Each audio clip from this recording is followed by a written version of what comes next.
Thank you so much. Sorry.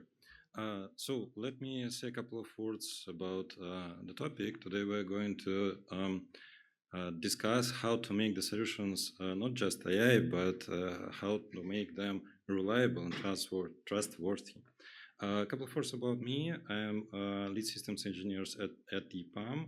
I'm more than 20 years in IT, and last couple of years I'm working on the development, architecting, and integrating of the AI solutions to speed up the processes in my team, especially in terms of the Security Operations Center.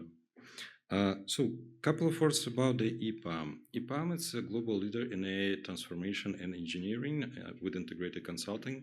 We are presented in more than 55 countries and more than 65,000 of employees onboarded already. So basically our strategy to engage locally and deliver globally. Let's at first check the common architecture of current AI solutions that we use nowadays. Before we'll discuss it, please raise your hands who used any kind of the AI assistants today. Yeah. And who knows how they can be improved? Or any suggestions? Did you face any kind of the problems with them? Are you relying on them on important topics? So basically, that's the problem. If you have 90% of the people which are using AI assistants, most of the topic that you're going to discuss, usually how to cook a dinner, how to make a trip, or something like this. But the reliability of AI solutions in terms of the complex tasks and processing of the complex problems, it's questionable because basically the times when we had just ChatGPT and the chat interface to communicate with the LLM, they passed. Currently, we have a more complex solution which is involving external systems like the MCP servers, API servers, additional agents. The orchestrator agent is trying to gather all the information from the external systems, trying to analyze all of this data, combine it, and make a particular decision.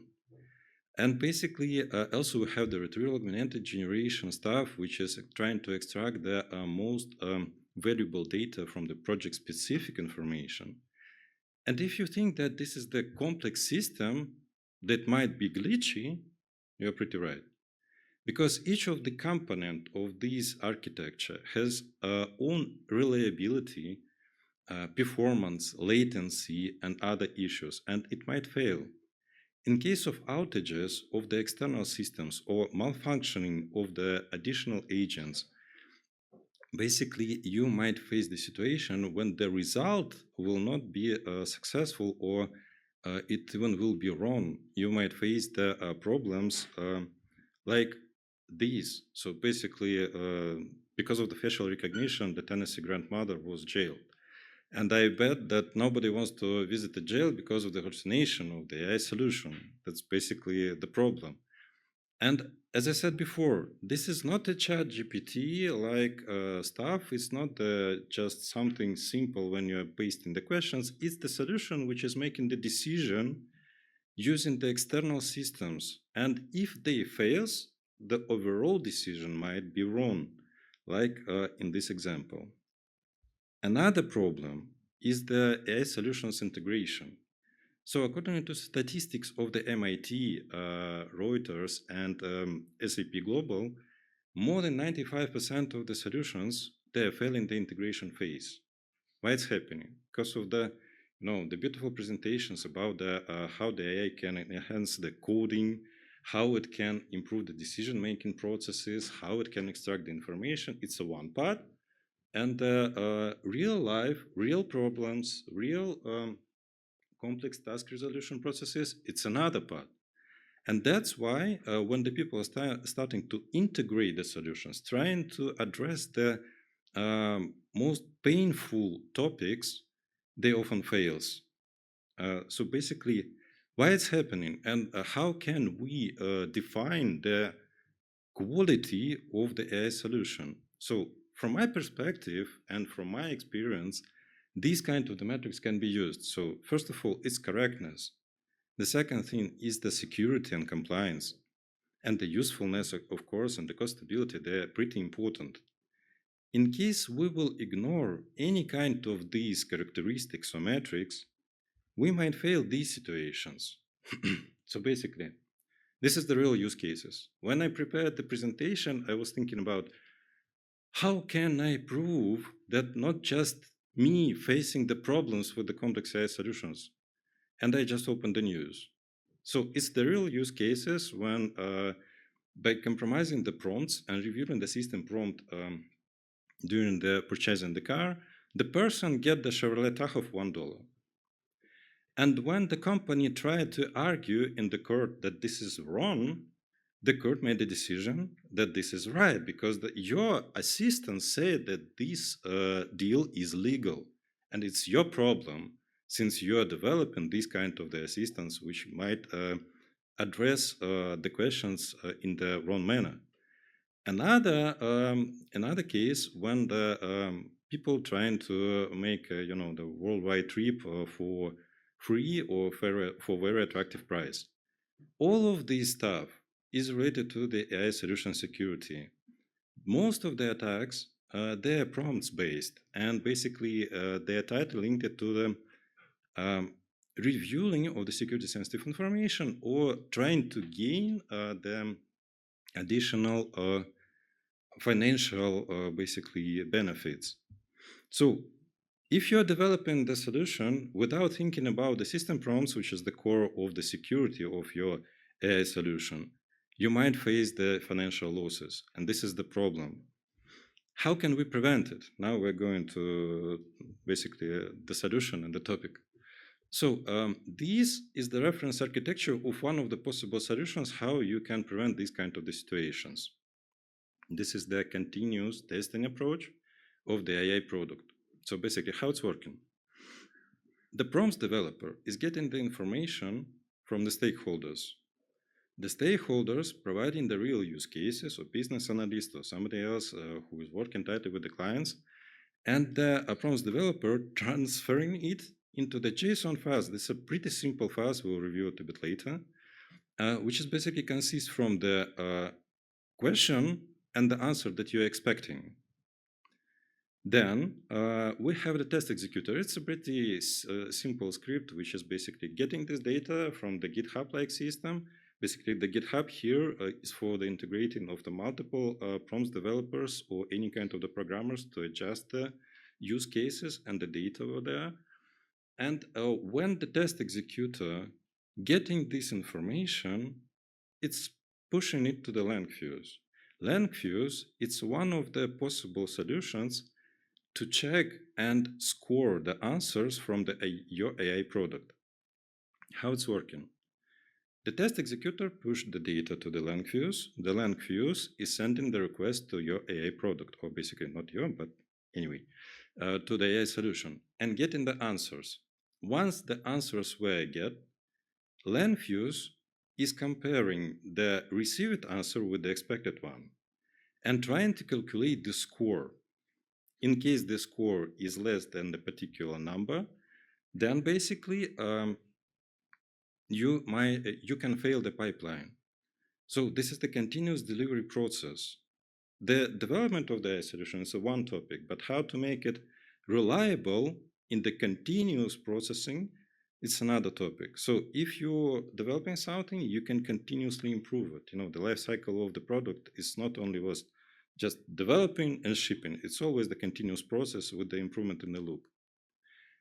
So one of the concepts which is lying in the LangFuse is the LLM as a judge.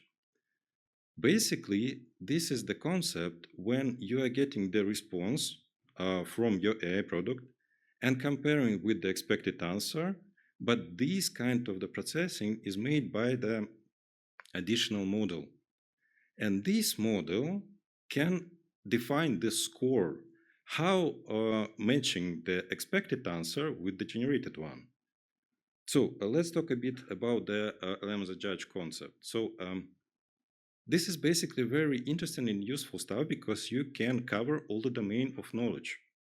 It doesn't matter what are you doing. investigating the climate, ocean, resolving the mathematical problems, or something like this. You can cover all the domain knowledges. You can get the dynamic score for each of your AI product delivery cycle. So basically, you can even define your custom scoring system, and you will see how it can be done a bit later. For demonstrating of all of this stuff, I've prepared this kind of the setup. So we have prompt developer, it will be like me. We have local test data. We have the test executor. Basically, this is the small script which will push the data to the lang fuse. The lang fuse and the small product, the AI product, which has the API server, which is communicating with the local model. All of this stuff is locked down in my laptop. So no external model, no external dependencies, just everything in one place. Let me switch to the terminal. So it seems like everything is running. For the local model processing, we will use the Olama. By the way, who knows what's Olama? Okay, so basically Olama, it's a very interesting thing. You know, who experienced any problems with the third parties like the Gemini or Claude when you're trying to address the critical issue, but the token limits is exceeded? Or you don't have any budget, or maybe you know the dark factory concept when you getting one agent which is coding, another agent which is basically checking all of this stuff, the third agent which is deploying, they are communicating, and your budget like increasing like this. So basically, Olama is preventing all of the stuff because it's locked down in your computer. Your compute resources is used, nothing else. So let me enlarge the data set. Is it visible for all of you? No? Okay. What about like this? Better. Okay. So we have one data set, 3 items, 3 questions, different by the complexity. The first one is regarding the what is the capital of Lithuania? Now, so basically, anybody who is familiar with the history of Lithuania knows that there was multiple capitals, but I mean now. The second question is what is the LLM? This is a bit tricky because there are multiple definitions of what is the LLM, and we might get the different score for this kind of the question. And the third one is the bad one. It's the bad prompt. Who knows why? Sorry? Yes. So basically, since we trying to ask the local model about the current weather, it basically doesn't know because it was trained a bit before of this question. It doesn't have the current information. It doesn't have the today's forecast numbers. That's why that's the problem. And let's see how the solution will work. Okay, that was our data set. Regarding the judge evaluator, sorry, elevator of evaluator like this. We can see this kind of the construct. We have the question, we have the expected answer, we have the response. Everything is working using the API of the lang fuse. So everything can be automated and put it into the CI/CD cycle of your AI solution or product. It can run continuously by adjusting and adopting basically the decision-making processes. And here we're instructing how the scoring should be defined for our questions. And it's time to rock and roll, I think. Come on. Yeah.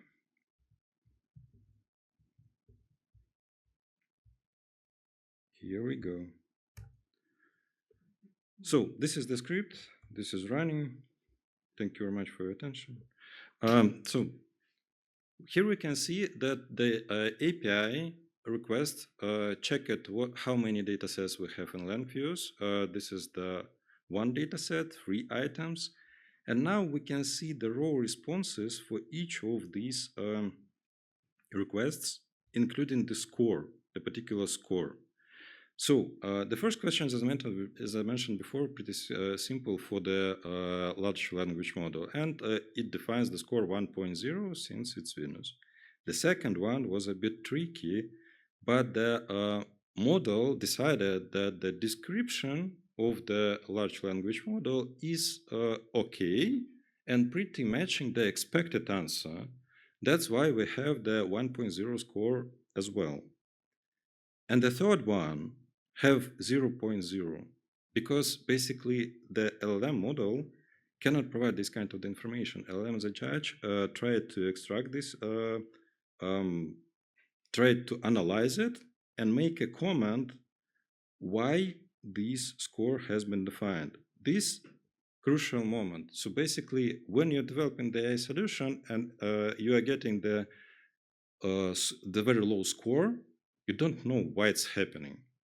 And in this case, this comment is crucial. It's pointing you out the problem and making your code adjustment process much more simpler. So then we have the summary, and we have basically the average score, 0.667. From my experience, if you're getting the score 0.8 or 9, it's subject to discuss and move the product to the delivery cycle to deploy it. Because don't target the scores like 1.0. It's almost impossible because you cannot get this scoring while the LM as a judge is the subjective mechanism of the judging of the answers. It might differ from time to time. Even these kind of the answers were different, and we will see how they are different in the timeline. So this is the script. This is basically can be integrated in the pipeline as the quality gate. Now let's see how the length fuse looks like. So we have a demo dataset. In the demo dataset, we have 3 items that I mentioned before. And here we have the latency. You can see it like this. The spikes you can observe over here is the so-called local model warm-up. It's when the Olama is starting and it's trying to process the first request, then just loading all of the needed libraries and so on, and then it's starting to process it in faster manner.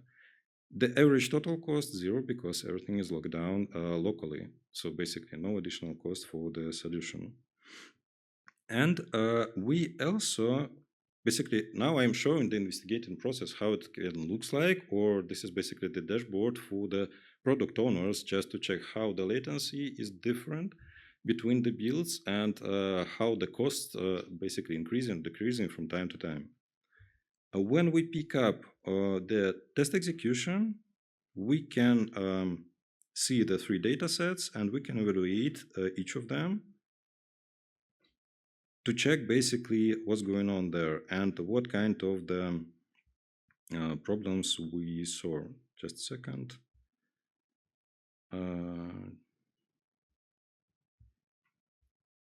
It's not so very convenient to navigate over here. Under the trace, we can see the latencies on each of the stage of the processing of the request. We can see the answer, the comment, and the message from the LM system. So basically, this is the message, the answer, and so on. We can track the basically the latencies and the accuracy over here. Another topic is to how to measure another metrics of the AI solution. So for example, the correctness, it's one of them. What about the toxicity of the answers? It's very simple question, or it's very simple task when you are developing a solution for yourself. But when you're shipping globally, you need to ensure that it's compliant with all of the requirements of the European Union and other countries. So for these kind of the options, the LangFuse is providing the evaluator library. This is basically the set of the evaluators, which different from each of them by the system prompt. It's defining how you basically analyzing the answers from which perspective. It might be not the correctness, might be even especially the toxicity, and you can combine this scoring to ensure that your solution not just correct but safety compliant and other stuff, and compliant with all of the requirements that you can receive from the product owners. So this is the library of the evaluators that I would like to highlight. Just a second. And basically we are coming to the wrapping up of the presentation. So the key takeaways, what I would like to say by this presentation and all of this speech. The testing of the AI solutions is a must, but you cannot apply the classic way of the testing because you have the subjective answers. The LLM model is not deterministic one. It might differ in the generated answers. That's why you need additional concept, the different concept. And this concept is the LLM as a judge, one of them. You can basically use it to define the custom scoring. You can integrate this testing directly into your delivery pipelines, which is making the product evolution process smooth and basically fast. And as you already saw, the prompts are essential over here because they are defining the use cases of the users. They're defining the behavior of the models. They're defining basically, will you get the Chevrolet Tahoe for $1 or not, at least? So that's basically it. If you have any kind of the questions, feel free to link me in the LinkedIn or ask them directly now. Thank you. Thank you so much.